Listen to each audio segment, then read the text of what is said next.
I got into mosaics when I was 26, and after finishing school I did a foundation course in art, but had far too much fun that I probably would have got into a third-rate art school, if any art school at all. So I went and did something completely different, and I trained to be a nurse for people with learning difficulties. And that was a 3-year course, and I did it for 3 years after. But the call of being creative was always there, always bubbling under the surface. And when I was about 25, I was probably getting up in the morning about 5:30, and I was doing a lot of collages. I really liked to stick things on, twiddle things round and mix materials together. And I didn't know what or how they were going to be or what they were going to be, but I just knew I had to get it out of me and onto the board. I saw that Chelsea School of Art were doing a course in public art and design, and mosaic was part of the course structure. And so I thought, well, that's a sort of a more sophisticated way of sticking things down. That was the beginning of my mosaic journey, which hasn't stopped yet.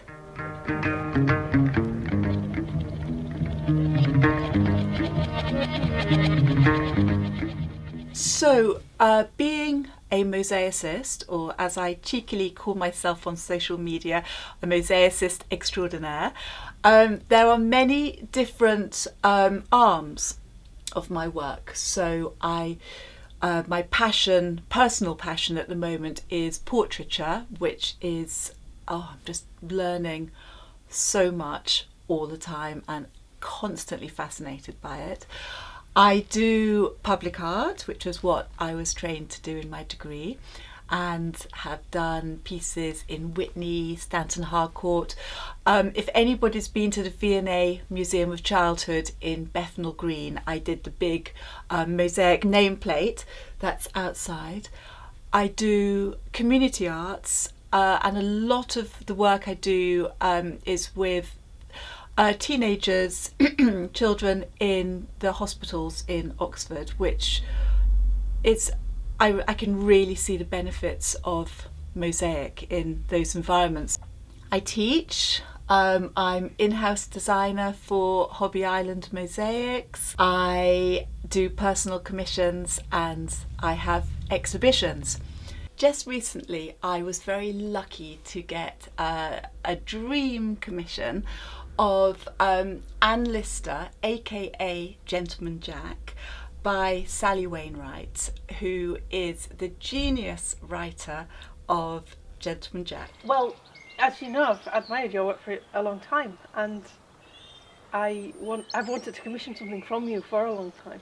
That's lovely. And it was kind of waiting for the right time to do that, and the right moment, and the right subject.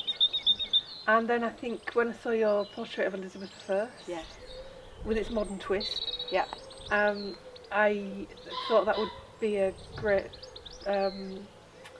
It would be a great thing to ask you to do a portrait of Anne Lister. We talked long and hard about what she would actually look like, and whether it should be a portrait of Anne Lister based on the existing portraits of her, or whether it should incorporate Sir Anne more, and we ended up with that idea that it should be Sir Anne. As with the Elizabeth, it's slightly more like Matilda Swinton. exactly. Yes, it works really well with the way that I've been working, putting somebody else's face into somebody else's portrait. With Queen Elizabeth, I've used Tilda Swinton's face, but you can still see it's Queen Elizabeth. I've changed gender in other portraits. One of St. Francis of Assisi, I've made it St. Francis with an ES. Yeah. So it was wonderful to work on Anne Lister, but to have the blessing of Sir Anne Jones to use her image, because we all know it's Anne Lister. With the shirt, it was a very silky shirt she was wearing, it was essential. I found the right tile that would portray that silkiness, and then I leave sort of little gaps as well. I make the grouts lines work in favour, of the design. And then the coats have this beautiful stitching detail. Oh yeah, the frogging. Yeah, frogging. Yeah.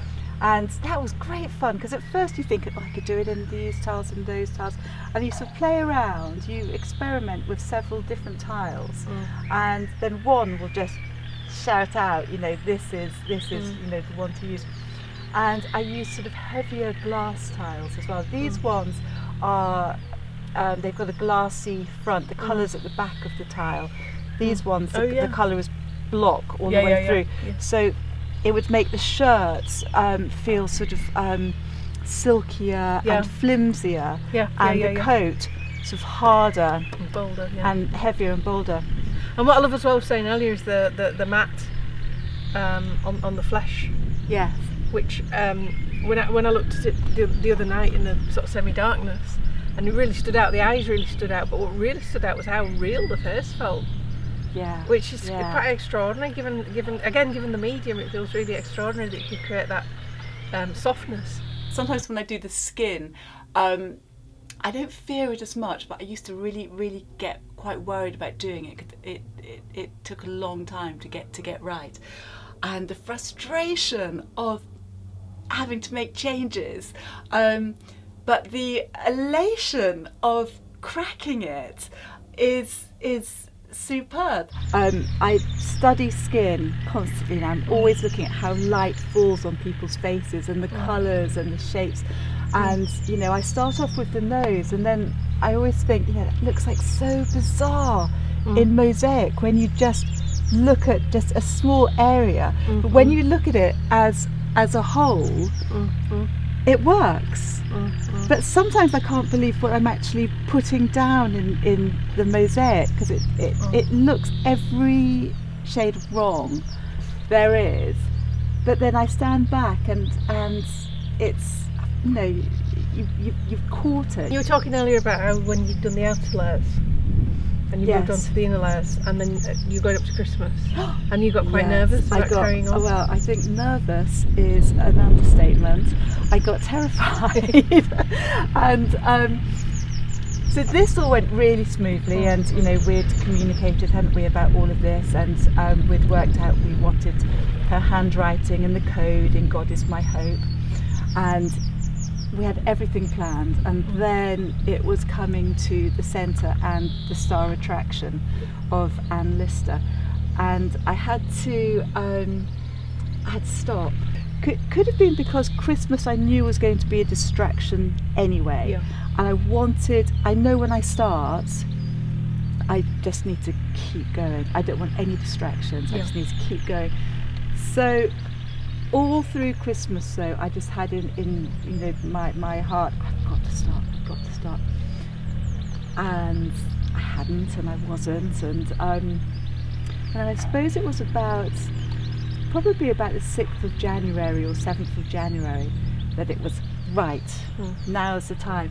And the moment I started, any scrap of fear flew out the door, and every inch of excitement flew in the door, and I just didn't stop. But you feel you needed that gap? Yeah. Looking back, that gap was actually very useful for this. Yeah, it was really, it wasn't just about doing the other things. It was about I needed processing. Yeah, definitely. In your artistic process. In my subconscious. When I've had creative gaps, when I feel I can't get anything down, it doesn't bother me anymore, because I know that taking time out is needed, and it's all going on. It's just I can't. It's doing it by itself. Yeah. And it's lovely. It's a break, but I'm still working like crazy in my head. Yeah. And then suddenly the time is right. Yeah. I start and I'm literally on fire. Yeah. I cannot get it down fast enough, quick enough. I've got ideas coming out of my ears. Yeah.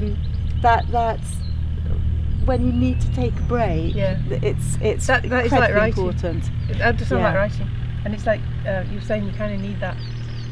You need to have the courage to take that time out Yes. when it's not gonna happen. Yeah. And then you have the courage to take that time out, and then it tells you when to come back, and then you just. We managed to get a lot of detail, a lot of history into this piece of work. A lot of the code that she wrote in. Shibden Hall, where she lived, is on her shoulders here behind, and Peter's actually called With Shibden on My Shoulders. There is such a meditative side in the making of a mosaic. It has the ability to reduce your shoulders, bring your shoulders down, and it just gives you a sense of peace that you can get lost in the work, thoroughly engrossed. And sometimes that's what we need to do. We need to shut the world out.